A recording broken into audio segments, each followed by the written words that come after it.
ನಮಸ್ಕಾರ ವೀಕ್ಷಕರೇ, ರೇಖಾ ಕನ್ನಡತಿ ಚಾನಲ್ಗೆ ಸ್ವಾಗತ. ಇಂದು ನಾವು ಹಾಗಲಕಾಯಿ ಚಿಪ್ಸ್ ಮಾಡುವ ವಿಧಾನವನ್ನು ತಿಳಿದುಕೊಳ್ಳೋಣ ಬನ್ನಿ. ನಾನಿಲ್ಲಿ ಹಾಗಲಕಾಯಿಗಳನ್ನು ವಾಶ್ ಮಾಡ್ಕೊಂಡು ಬಂದಿದ್ದೇನೆ. ಕಟ್ ಮಾಡ್ಕೊಂಡು ಬಂದು ನಿಮಗೆ ಮುಂದಿನ ವಿಧಾನವನ್ನು ತಿಳಿಸ್ತೀನಿ. ನಾನಿಲ್ಲಿ ಎಲ್ಲ ಹಾಗಲಕಾಯಿಗಳನ್ನು ಕಟ್ ಮಾಡಿಕೊಂಡು ಅದರಲ್ಲಿರೋ ಬೀಜಗಳನ್ನು ತೆಗೆದುಕೊಂಡು ಬಂದಿದ್ದೀನಿ. ಅದನ್ನು ಇವಾಗ ಮ್ಯಾರಿನೇಟ್ ಮಾಡೋಣ. ಯಾವ ಥರ ಮಾಡೋಣ ಅಂತ ತೋರಿಸ್ತೀನಿ ಬನ್ನಿ. ಇಲ್ಲಿ ನಾನು 2 ಸ್ಪೂನ್ ಆಗುವಷ್ಟು ಅಕ್ಕಿ ಹಿಟ್ಟನ್ನು ಸೇರಿಸ್ಕೊತಾ ಇದ್ದೀನಿ.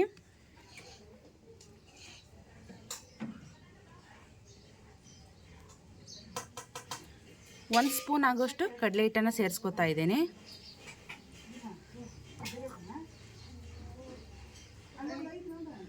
ಸ್ವಲ್ಪ ಗರಂ ಮಸಾಲವನ್ನು ಸೇರಿಸ್ಕೊತಾ ಇದ್ದೀನಿ. ರುಚಿಗೆ ತಕ್ಕಷ್ಟು ಉಪ್ಪನ್ನು ಸೇರಿಸ್ಕೊತಾ ಇದ್ದೀನಿ. ಅರ್ಧ ಸ್ಪೂನ್ ಆಗೋಷ್ಟು ಅಚ್ಕಾರದ ಪುಡಿಯನ್ನು ಸೇರಿಸ್ಕೊತಾ ಇದ್ದೀನಿ. ನಿಂಬೆ ಹಣ್ಣನ್ನು ಹಿಂಡ್ಕೊತಿದ್ದೀನಿ.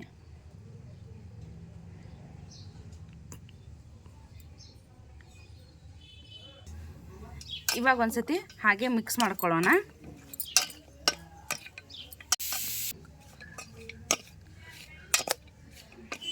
ಇವಾಗ ಒಂದು 10 ನಿಮಿಷ ಈ ಥರನ ಬಿಟ್ಬಿಡೋಣ.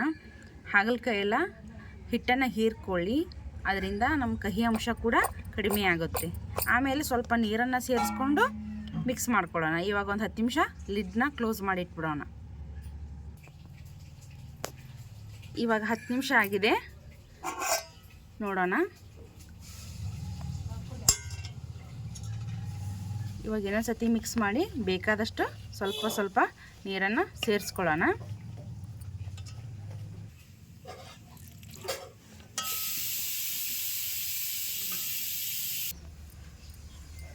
ಇವಾಗ ಇಷ್ಟು ಕೋಟಿಂಗ್ ಆದರೆ ಸಾಕು.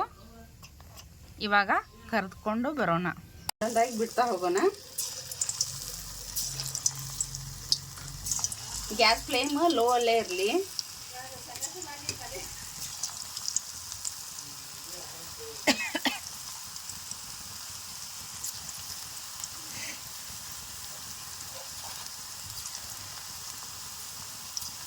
ಶುಗರ್ ಇರೋರು ಹಾಗಲಕಾಯಿ ತಿನ್ನೋದಕ್ಕೆ ಹಿಂದೆ ಮುಂದೆ ನೋಡಿದ್ರೆ ಈ ಥರ ಮಾಡಿ ಕೊಡ್ಬೋದು. ಮಕ್ಕಳೆಲ್ಲ ತಿನ್ನಲ್ವಲ್ಲ, ಈ ಥರ ಮಾಡಿಕೊಟ್ರೆ ಮಕ್ಕಳು ಕೂಡ ತುಂಬ ಇಷ್ಟಪಡ್ತಾರೆ. ಹಾಗಲಕಾಯಿ ಅಂದ ತಕ್ಷಣ ಕಹಿ ಅಂದ್ಕೊಂಡ್ಬಿಡ್ತಾರೆ ಎಲ್ಲರೂ. ಈ ಥರ ಮಾಡಿಕೊಟ್ರೆ ಕಹಿ ಅನ್ನೋದೇ ಗೊತ್ತಾಗಲ್ಲ. ನೀವು ಒಂದ್ಸತಿ ಮಾಡ್ಕೊಳ್ಳಿ. ಆಮೇಲೆ ಪದೇ ನೀವೇ ಮಾಡ್ತೀರ. ಇವಾಗ ಇಷ್ಟೇ ಲೋ ಫ್ಲೇಮಲ್ಲಿ ಕರಿತಾ ಇರಲಿವು.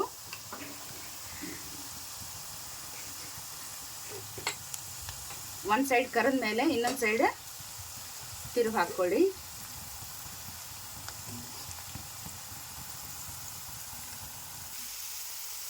ಇಷ್ಟು ಕಲರ್ ಬಂದರೆ ಸಾಕು. ನಮ್ಮ ಚಿಪ್ಸ್ ಕೂಡ ಕ್ರಿಸ್ಪಿ ಆಗಿವೆ. ಇವಾಗ ತಕೊಂಡ್ಬಿಡೋಣ.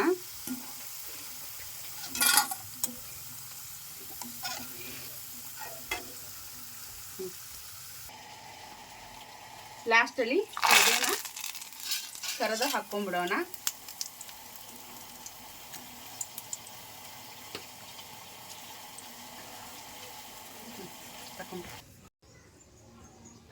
ನೋಡಿ ವೀಕ್ಷಕರೇ, ಹಾಗಲಕಾಯಿ ಚಿಪ್ಸ್ ರೆಡಿಯಾಗಿದೆ. ಈ ಥರ ಟೀ ಜೊತೆ ತಿಂತಾ ಇದ್ದರೆ ತುಂಬ ಚೆನ್ನಾಗಿರುತ್ತೆ. ನೀವು ಒಮ್ಮೆ ಮಾಡ್ಕೊಂಡು ಹೇಳಿ ಯಾವ ಥರ ಬಂದಿದೆ ಅಂತ. ರೇಖಾ ಕನ್ನಡತಿ ಚಾನಲನ್ನು ಸಬ್ಸ್ಕ್ರೈಬ್ ಮಾಡಿ, ಶೇರ್ ಮಾಡಿ, ಲೈಕ್ ಮಾಡಿ, ಕಮೆಂಟ್ ಮಾಡಿ. ಧನ್ಯವಾದಗಳು.